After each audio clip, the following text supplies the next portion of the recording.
Is it time to start? Let me ask that question. Is it time to start? We have the Central versus Eastern time confusion over here.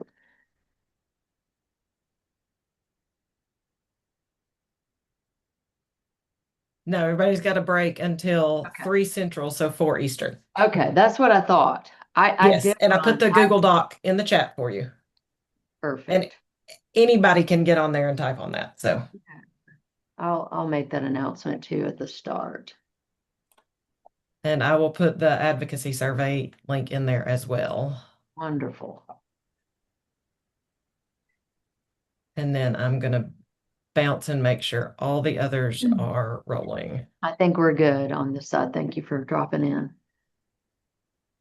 Absolutely. And hopefully I'll be back since I am actually East Tennessee. We'll take it.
For those of you who just logged on, can you see the Google Doc and advocacy survey in the messages? I'm not sure if that doesn't appear for people who show up later. Sometimes that happens. And so I want to re-add that. We can see it. Okay, perfect. Thank you.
Rhonda, I don't know if you're intentionally sharing your screen to show the East Tennessee Regional Session login. If not, I think it's helpful to have it where people can see one another since we don't really have a PowerPoint.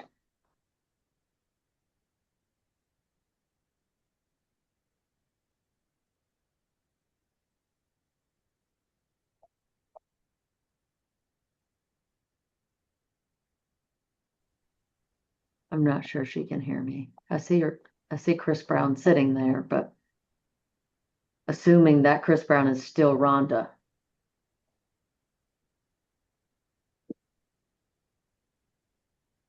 Yeah, I don't know. Is she sharing from a different room or something? Like this I'm new platform wondering. is slick. Interesting. Other than the Okay. wrong names, it's pretty cool. Well, I Chris and see I are her just the face same now. human at this We see you point. now, Rhonda. Can you There's go back Rhonda. Rhonda, can you go back to where it's not showing that and just showing us our faces? Yes. My Didn't even thoughts know it are was sharing. since we're not really sharing a screen at this point, seeing each other No, might actually feel like community. I don't think I'm the one sharing. Hmm. Let me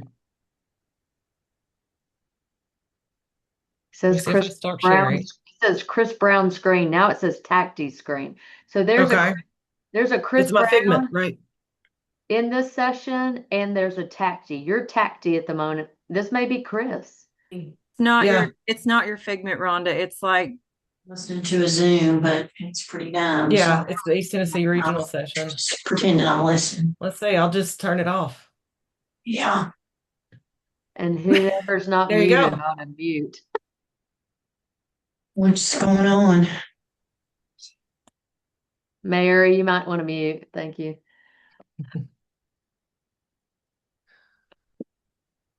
I mean, at least nobody's ordered any fast food today. I've had that happen on these large meetings before. We have 1 minute and then we'll get started.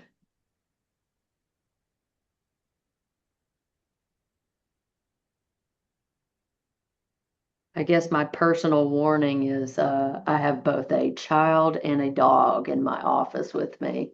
So the child in the last session spilt water everywhere. So hopefully that's done. Which made me, yeah, have to go find paper towels. But all right, it's 4 o'clock in the east. That's what we're used to, right? That feels good. And we have all the multiple personalities of Rhonda here now. So we're glad to see all of you. And thank you everybody from the East region for joining this session. I got the call earlier in the week that said, can you run this session? So I said, sure. What I was very thankful of is we just left AACTE and we just left some of our partnership meetings. So I have relevant things on my mind that thought maybe they might be on your mind too. So I have a couple of things that I've just outlined for discussion points. And then, of course, anything that's of interest to you, we can certainly explore those ideas together. Will you shut the door, please? Thank you. To acknowledge what's been put in the chat so far, there's a Google Doc, and these are the East Region notes and questions. I can't see that I'm going to be able to manage a chat, all of you, and then also the notes. So I don't know if someone's willing to type up any relevant statements that are made here. And then if you have questions or topics that you just want to explore, you're welcome to type those down. I can certainly look over there. I'm just not sure I can type them. The other piece is we've also re-added the advocacy survey. You got it kind of at every point of this conference today. Make sure that you have opened that. Take a few moments to fill it out. TACD board members as well as the advocacy group would like to know your thoughts on that particular survey. So let's make sure that the East is represented in that. So I'll get us started in some discussion. One of the things we do a lot of talking about at East Tennessee State University is the new observation model. And we talk with other institutions about how that's going. What are the benefits? What are some of the challenges folks are experiencing? So what are your thoughts on how things are going with that new observation model?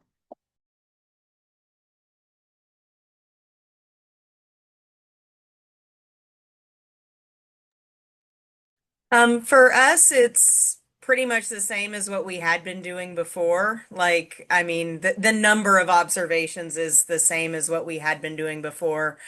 One of the challenges we have is honestly replacing the assessment standards that were covered in EdTPA. We have a pretty big gap in assessment in our programs now because all of our assessment was geared around those assessment rubrics. And then the other thing that we're noticing is we really relied on EdTPA not to license some people, and now we don't have that. So we're wondering how we're going to replace that mechanism in a few select cases as well. So those are our challenges. I'll say one of the challenges or just probably points of discussion that we have at ETSU is a job embedded versus an intern versus a student teacher and the schedule for how those observations can be integrated into the observation model just based on what's defined clearly as their clinical practice. So for the interns and the job embedded, you can more naturally distribute those teams or whatever your observation model entails across the clinical practice of a year. And then you have student teaching, which is 15 weeks of student teaching. And in discussion with our partners, for within a 1 semester time frame is intense. And I know some of the calls that I've received, just what are you doing at ETSU, has been, how are you supporting your supervisors? Because their loads have become far greater. Wondering if those are challenges for others. And if you've had any unique solutions.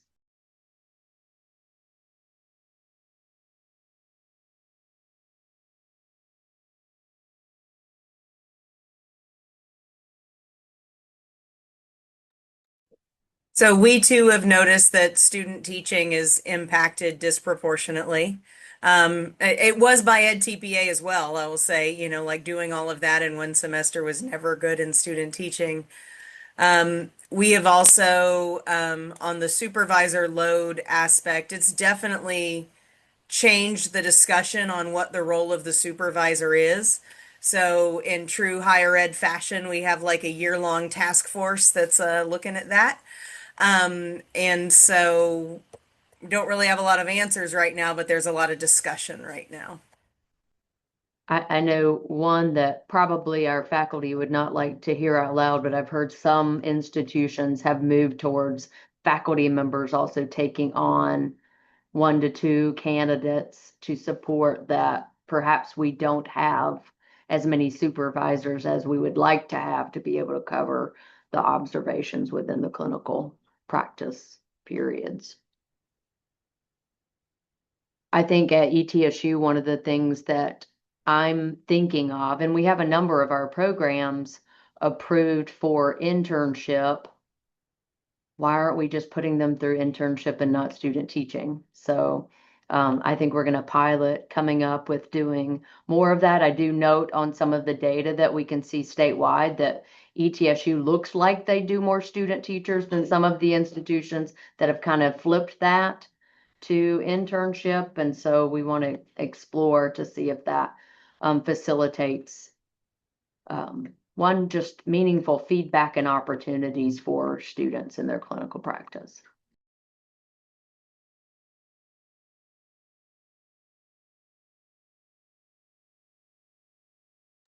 Any other comments on that topic? We can move on if nobody's interested in that one.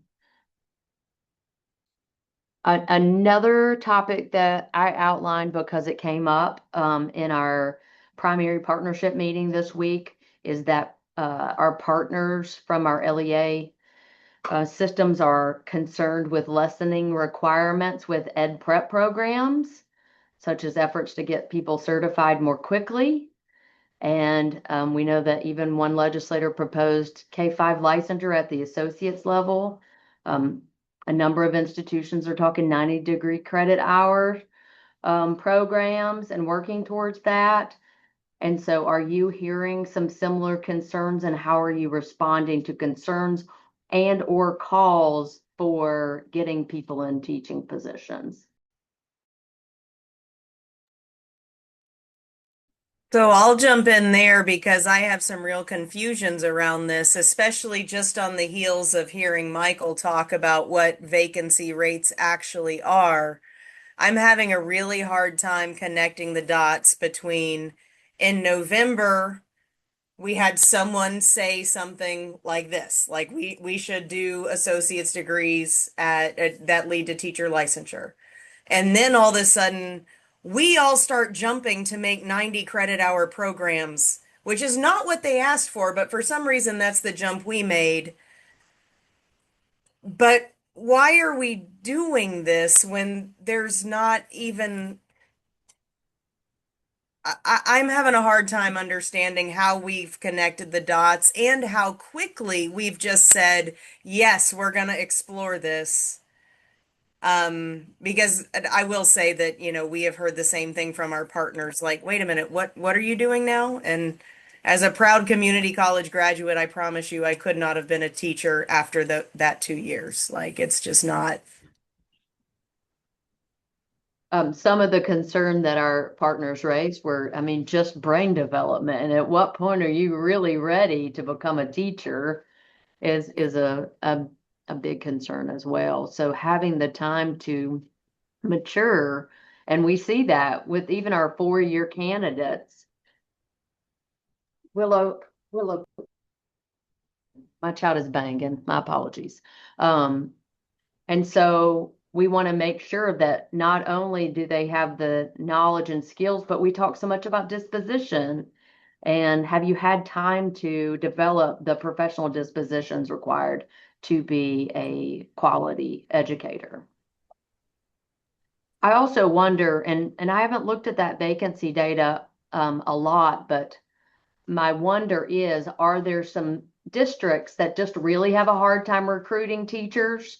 And are they the noisy ones? Because I've also been on the call with some superintendents from some more rural counties that are saying, yes, we want to do this. ETSU, jump on board. Let's make a short program because we'll be right behind you with it.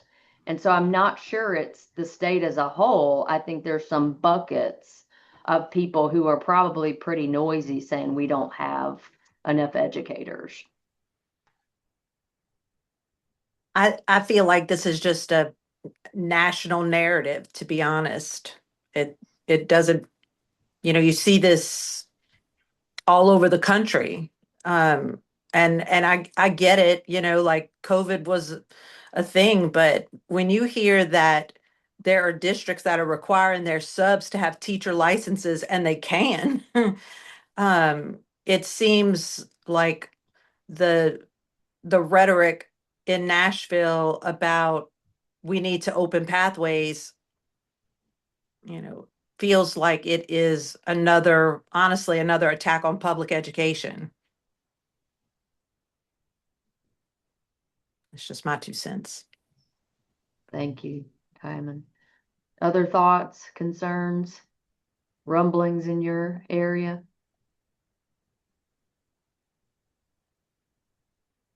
Well, I think it's definitely going to be an area that we have to advocate for, ensuring that we're not only addressing shortage for sure, but that we continue to offer rigorous programs that are going to allow people to become good quality educators. Mhm. Okay, so we talked a little bit earlier today about possible legislation and attention towards funding of internships and student teaching. Have some of your institutions started engaging in some of that work ahead of these opportunities? And if so, what are the creative options you put at play?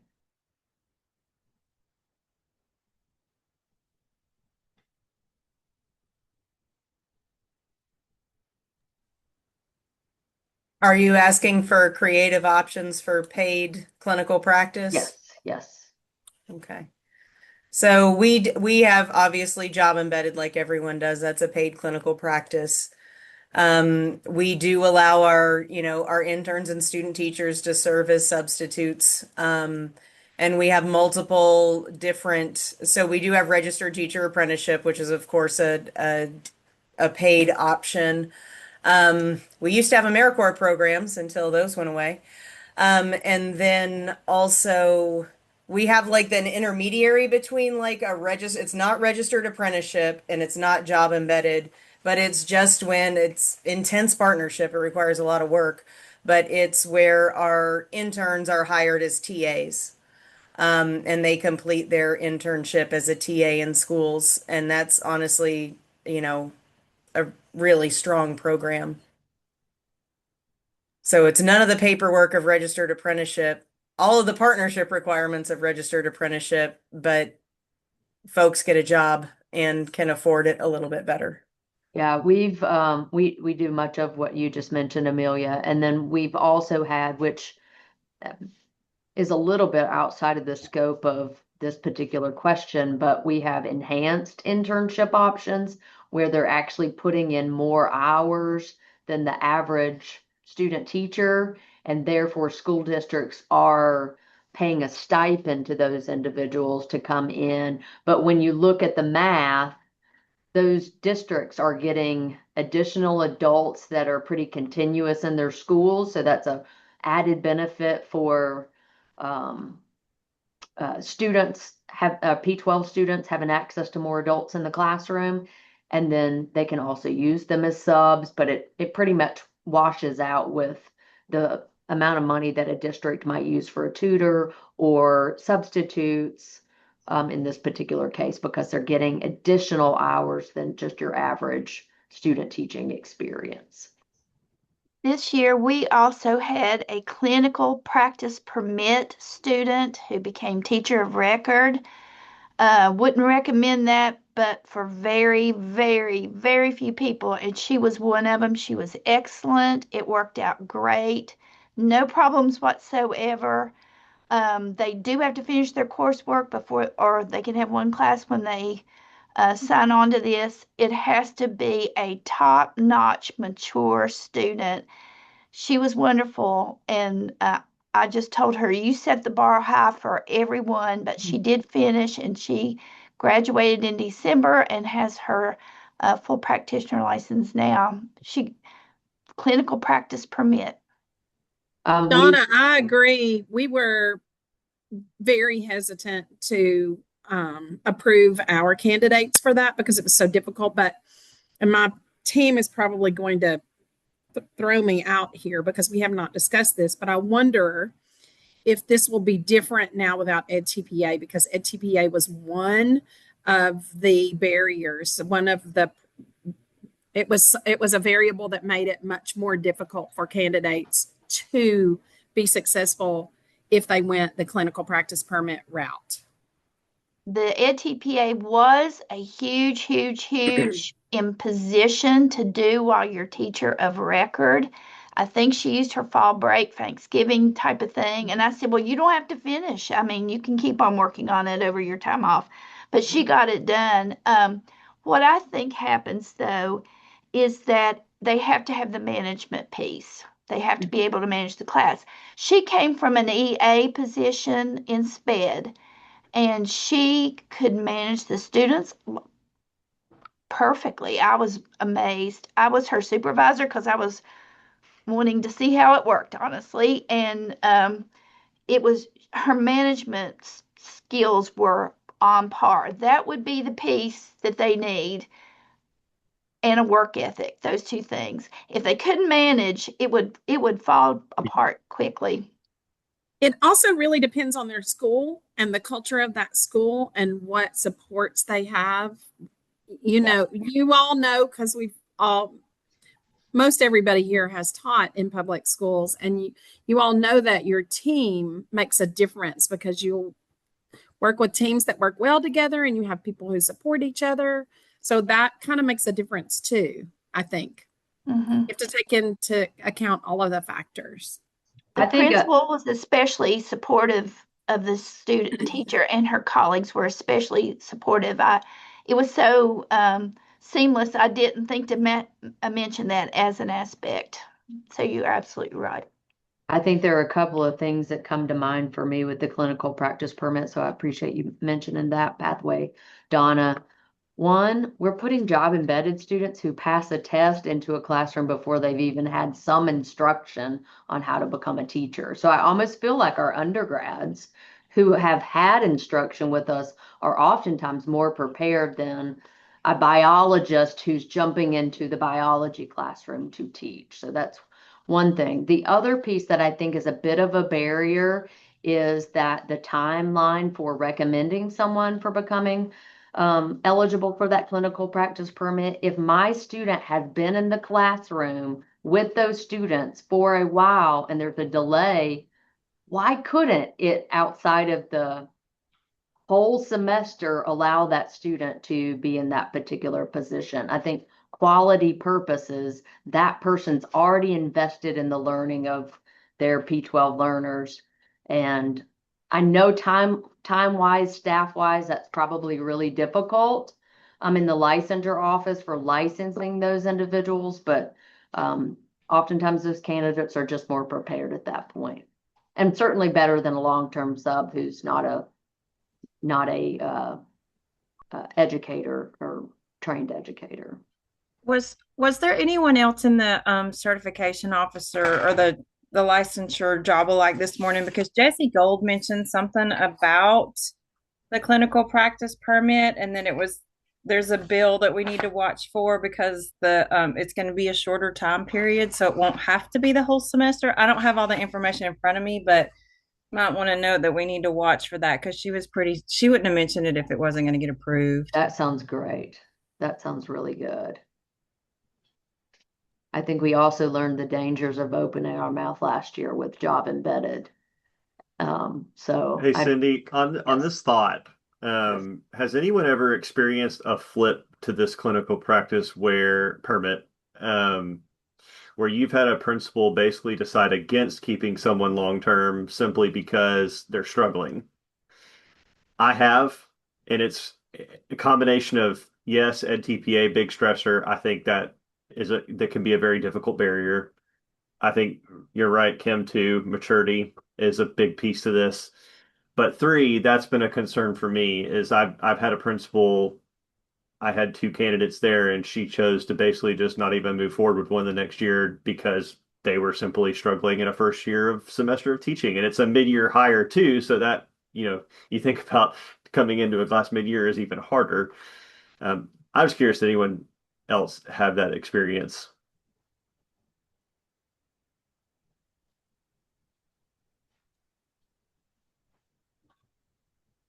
All right. I Guess think I'm alone. we're already a year-long residency program, whether we code everybody as internship or not. We're basically doing it, unfortunately, without giving everybody credit.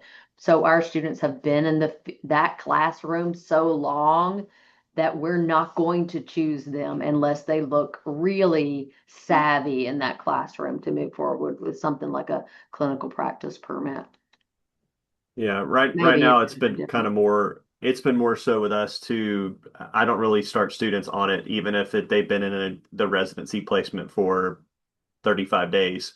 Even to start Res 2, we've been really reluctant to allow them to do that. I know you could speak to the same language of job embedded. I just tend to see our job embedded students, I can't speak for all of them, but most of them seem to be more mature because they are work experience, life experience. So sometimes it's hard to compare apples to apples there, but yeah, there's still some reluctance on my part to kind of push that forward to like start off residency 2 or student teaching that way. I think we all would recognize it's not ideal. We're hopeful that there's actually a certified teacher out there.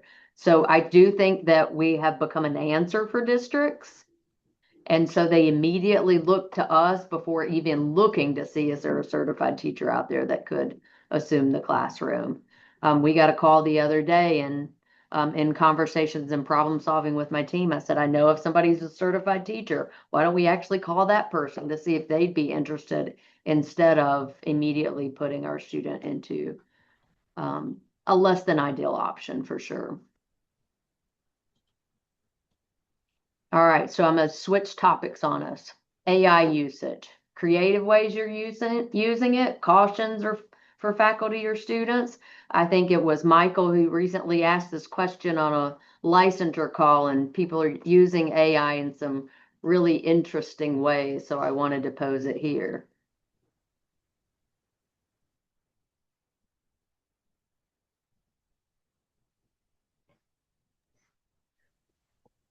Um, I saw a keynote recently. David was there too. And one thing I took away from this was it was very firmly on the standpoint that teacher preparation cannot be retrofitted for the reality of AI. We're basically going to have to rebuild from the ground up for AI, and really warned against just, siloing AI into the AI in education course, right? Like we did with diversity in education and technology in education and all of the things. So that's been rolling around in my mind. We have a bunch of really cool stuff going on, but it's not yet a coordinated, organized effort to truly prepare teachers for what is the reality moving forward.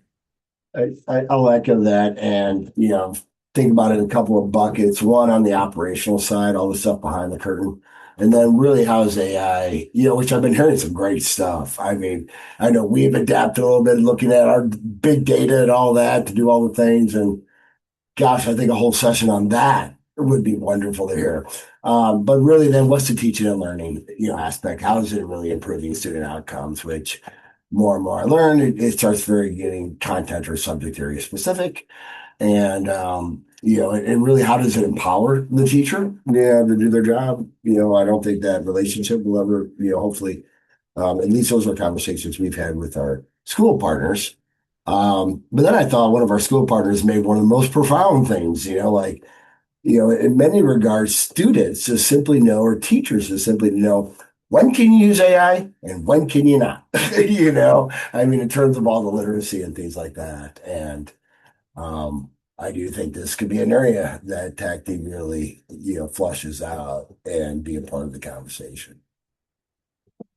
I'm going to call out one of my colleagues to see if she'll add something here. Jamie Price, do you mind sharing a little bit of how our colleague is using AI for Praxis prep?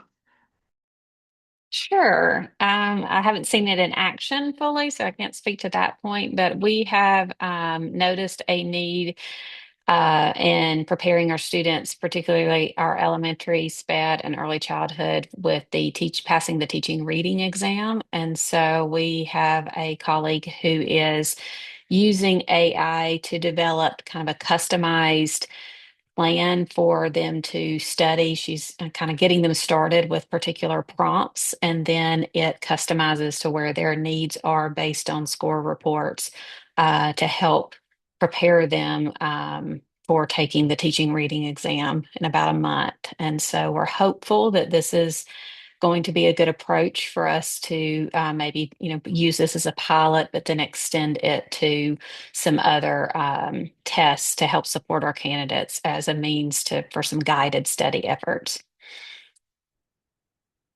More to come. We'll update you in the fall how that goes. We had a little bit of a pilot done with that, and the candidate passed the exam, said it was really helpful, that the AI prompts were highly responsive to her individual needs. So we've had some early social validity data, perhaps, that indicate that it was a positive experience for the first student who engaged in that work.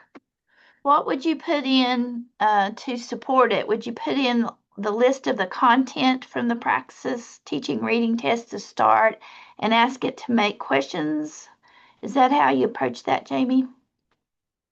I'd have to go back to all my notes when we were kind of planning this, but I know that all of the students who are participating in this workshop, we have about 20 or so, have all taken the teaching reading exam at least once. So they have a score report. So I know they're putting that in to kind of look at customizing where their where the areas of struggle were for the test. And then from my understanding, and my AI use is much more limited than our faculty member that's leading this, but she was saying that the with the prompts, it will pull the information about, for example, the teaching reading exam from the Praxis website. So it already can gather that as it's searching. Yeah, yeah, like I said, we're going to see how it goes. And the hope is that if it is helpful, it's something that we can share out as an opportunity to, to help others. Because I know this is an area of need for many of us in supporting our candidates through these exams. Thank you. That sounds good.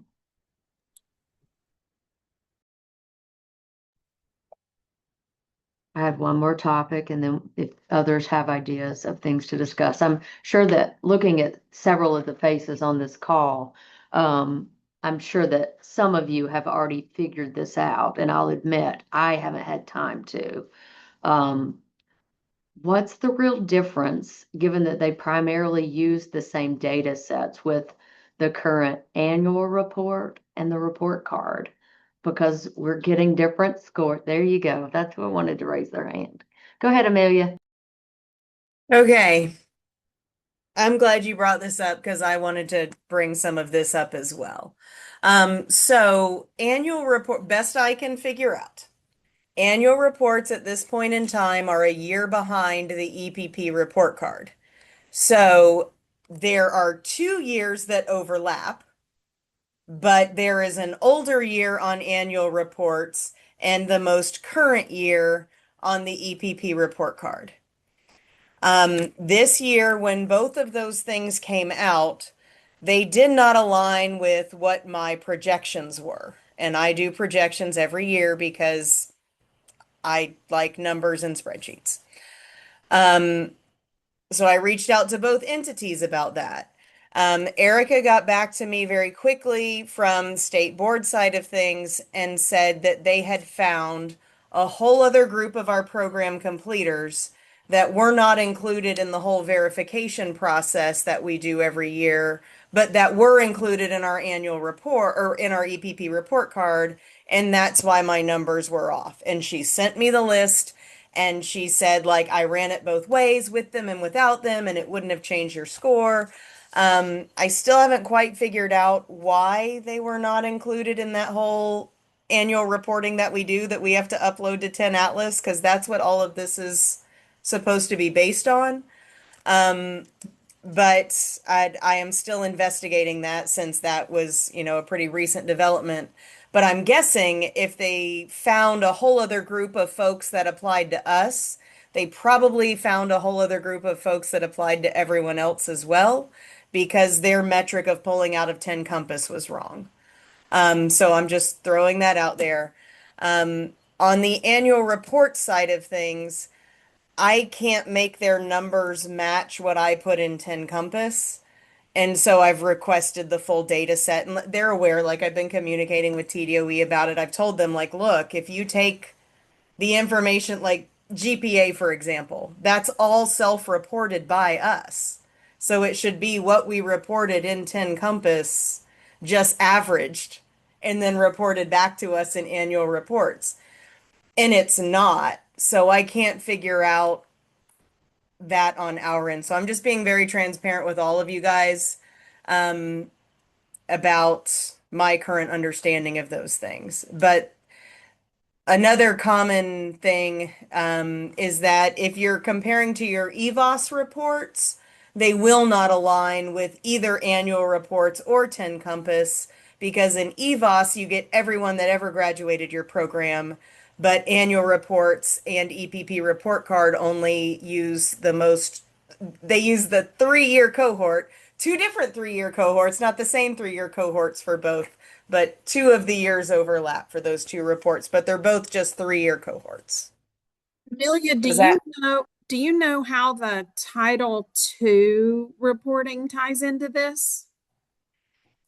I don't believe they use Title II reporting at all. My understanding is that they use 10 Compass with what we report as part of the annual reporting, and then they send it off to have those things combined with the TVOS, EVOS data.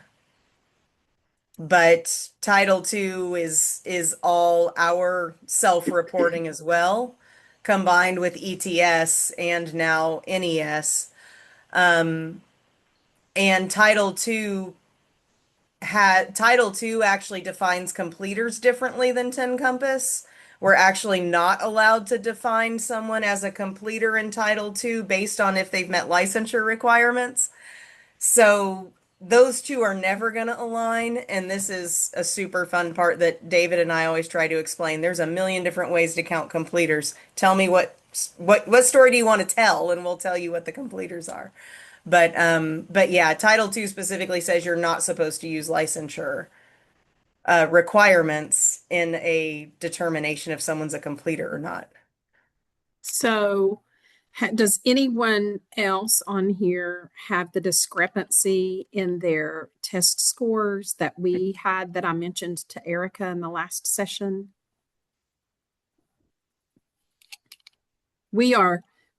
Ours are, and Cindy Lang is on here. I'm not looking at them, but our test scores are 15 percentage points different, I believe, between job embedded and complete and traditional. It's a pretty big difference, and Erica said they weren't seeing that. I can look into that for us and send it and get back with you on that, Kim. I think that's going to decrease. I'm just wondering. Yeah, I mean, I know with we've looked into that with 5205 and we have seen discrepancies there. But off the top of my head, I don't know that I've looked into it with a lot else.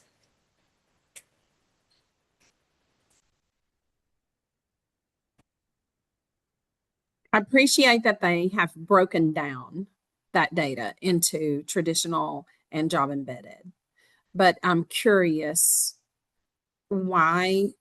I understand that they would calculate and track the differences. That makes sense, but it's confusing to me why our effectiveness as an EPP would be judged on a job embedded's content knowledge passing, because we've not prepared them for that content knowledge. They've come to us already.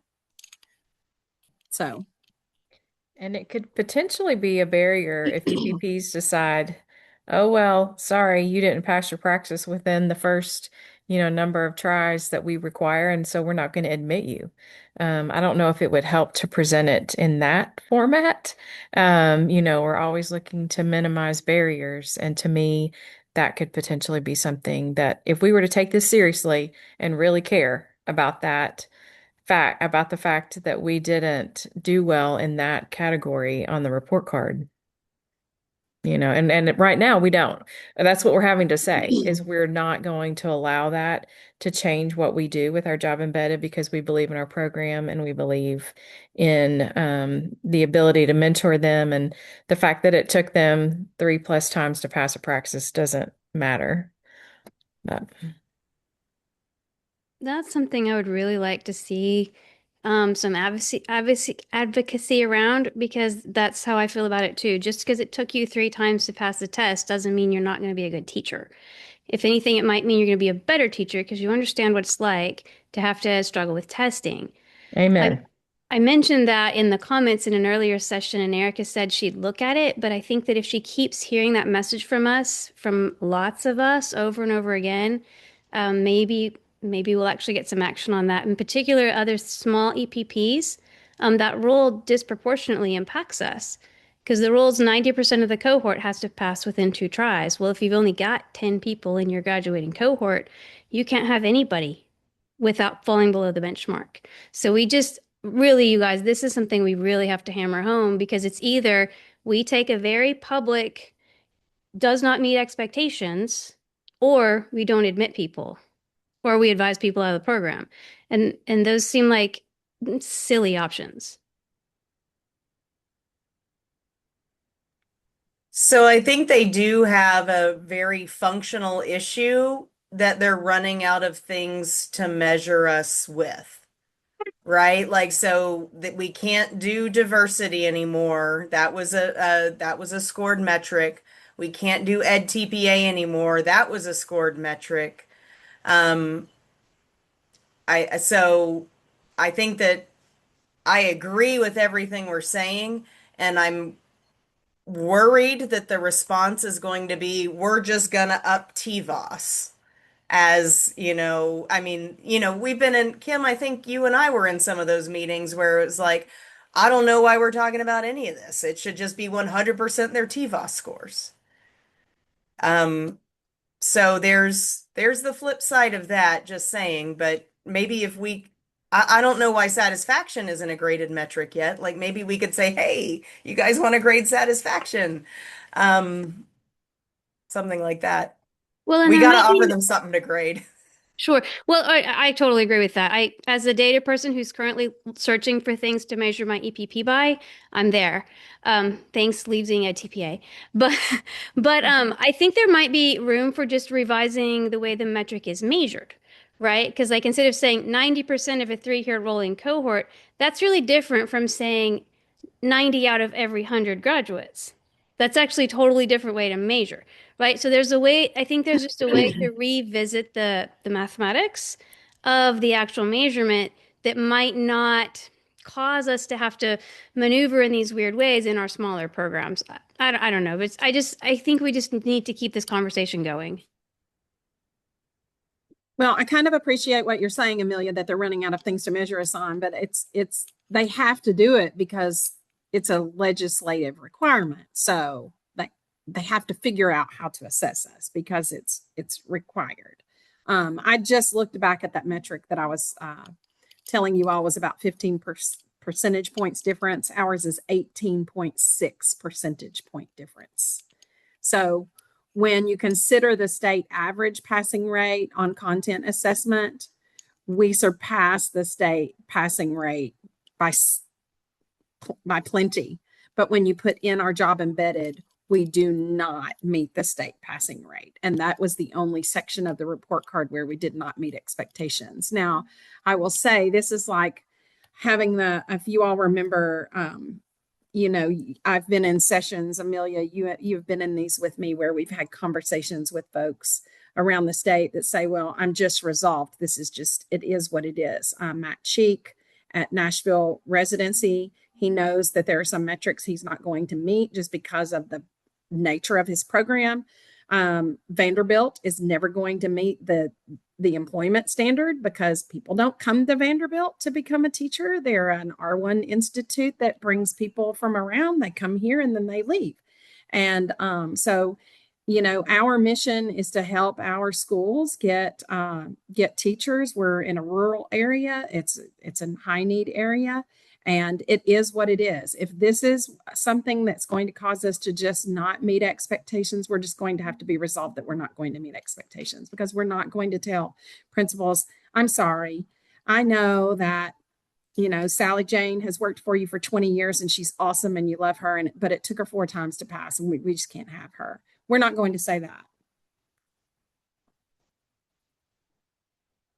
And I think that's part of where we have communication with our partners. I mean, there were always areas ETSU was going to not meet expectations. When diversity sat there, we were absolutely not going to meet that. And it's easily explained away. So I think we have to kind of look at it from our individual lenses. You're exactly right. For longer term change, I will say that us telling the story collectively, like Vanderbilt, Tennessee Tech, several of us got together and put our data together and told the story of Ed TPA collectively, that we had folks who made a 38 on the Ed TPA, but then ended up as a level 5 teacher. That was very, very effective, that longitudinal data analysis. So that's something we could look into longer term, is if we have the longitudinal data of these folks who struggled with praxis, but then moved on to be excellent teachers. That story was very powerful regarding Ed TPA, so that could be powerful here.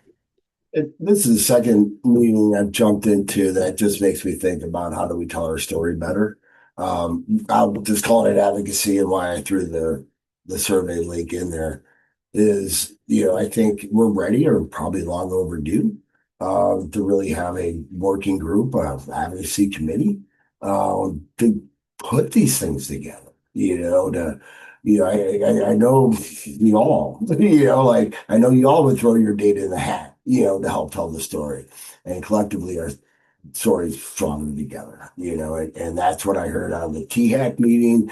It's what I heard out of the dean's meeting. It's what I'm hearing right now um, one that's been on this board for 6 years. I know we can do better, but we're going to have to now start leaning into that group. And I think what I have more, and Chris is shaking his head, but I think there's a greater willingness and people want to engage more. So, that's why I kind of threw that out there to say, we know how to tell the story. I think we just need some of those folks like you all who will jump on board and help us write and put those documents together.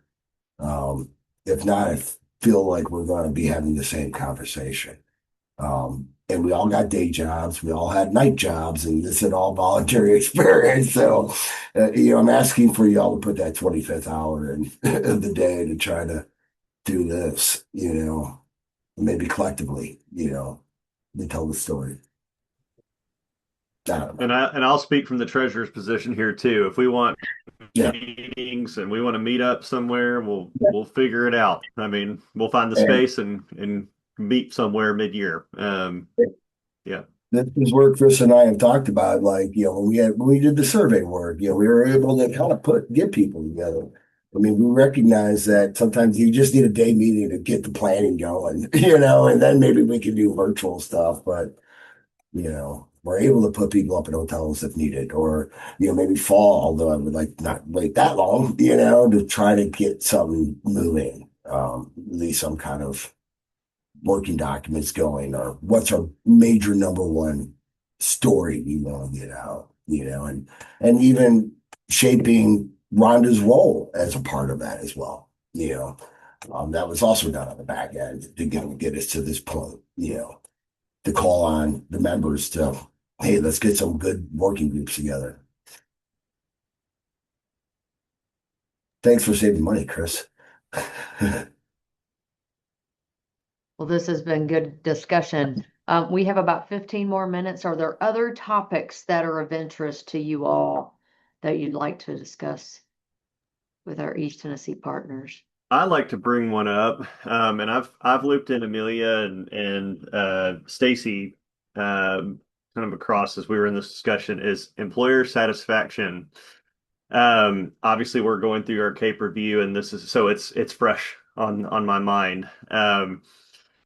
Amelia, and I'll let you chime in here too, kind of the thought processes we had with this about how do we, the reason why it was removed was because you couldn't find the right person in the district to complete the employer satisfaction for the candidate. What we struggle with is, like, I can't explicitly state a student's name in an employer satisfaction survey to a principal unless I have written permission from the student.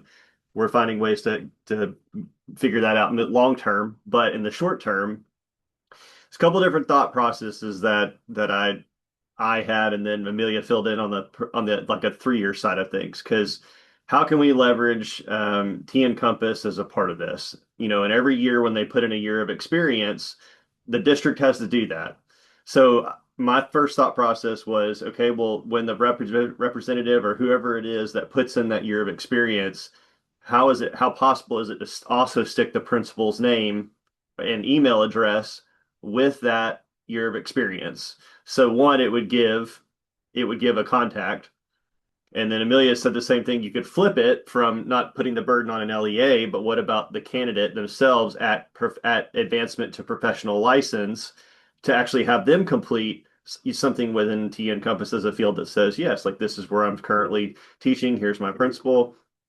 If the state handled the data, they could turn just like our preparation satisfaction, you turn it back to us completely de-identified, so we don't ever have to deal with that concern. I would love to get more people committed to that cause, because I feel like there is easy solutions to that. I think it's just getting the TDOE on board within TN Compass. If anybody else has other ideas of, like, potential ways to do that, I am all ears. That was couple ways of coming at it that Amelia and I had discussed. We have emailed them. I've not gotten much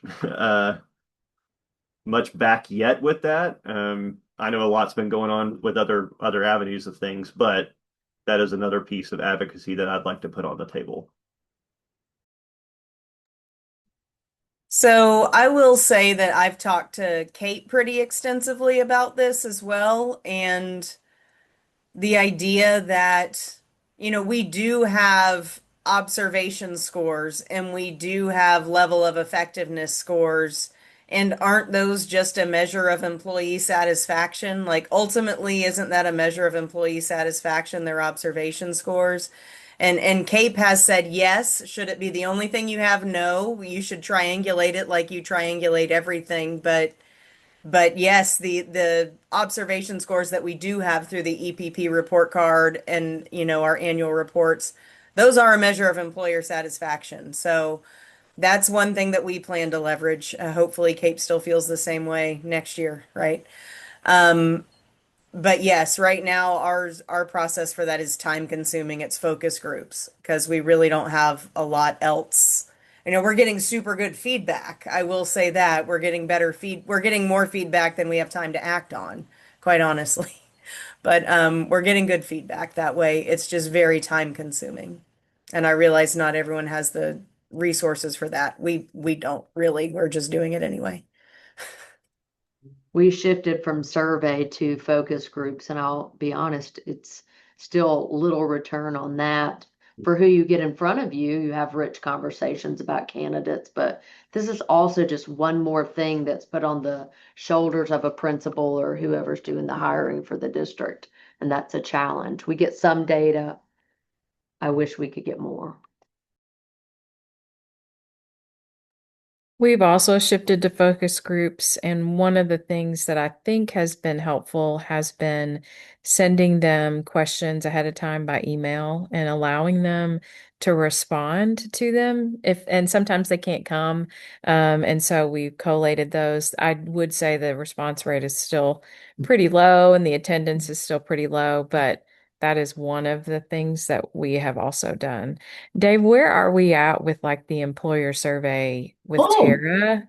Yeah. Thank you. I mean, yeah, Caitlin Bistet, I think that's, we can at least get her in on that. Now, the Terra Group are the ones that run all the surveys, but they can be a real advocate too. They've been coming to Tacti for a while, and but yeah, that I usually not easily, but that could be an actionable next step. Dealing with completer information. We ran into that roadblock that it sounds like Chris or Amelia you've solved, where we're like, how, all the things. So it sounds like another working group for that summer, Chris. So we are now taking tickets for the various advocacy working groups that you may want to join us in the summer. I'm sure my wife will love another trip out of town with the 2 kids at home. We'll make sure there's a pool there for all the families can come. Any additional topics? We have 9 minutes left. We've covered a lot of ground, people. A lot of ground today. I want to thank all of you for participating in this conversation. And it sounds like we've not only put a lot of information on the table, but sounds like David's going to have some action items where he's calling upon people to come participate in work groups. I just wanted to thank Cindy, Dr. Chambers, for you stepping in at the last minute. I know we all got sick coming back. Anybody came from back to New Orleans feeling a little weird? Holy cow. Maybe we shouldn't talk about that. But thank you for jumping in and filling in. And I wouldn't have expect not having a to-do list after one of your sessions. So thank you so much, Cindy. I mean, really, truly appreciate it. And East Tennessee, what can we say? We lead. Thank you all so much. We'll see you in the next Java Likes. Thank you, Cindy. Bye-bye.